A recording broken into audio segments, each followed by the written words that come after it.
7 Wonders.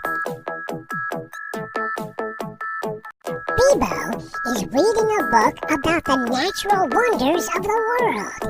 It feels almost as if I'm really there. First, he finds himself on the snowy peak of Mount Everest in Asia. It's the tallest mountain in the world. Then, BIBO looks at Victoria Falls in Africa. Wow! The largest waterfall on Earth!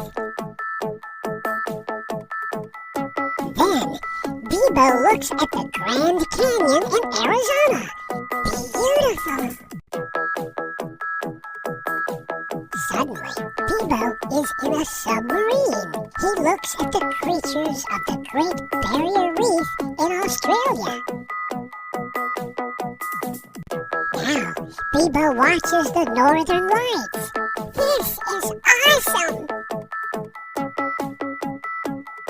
He looks up at the Paracutin volcano in Mexico. Amazing! BIBO looks at the harbor of Rio de Janeiro. So wonderful!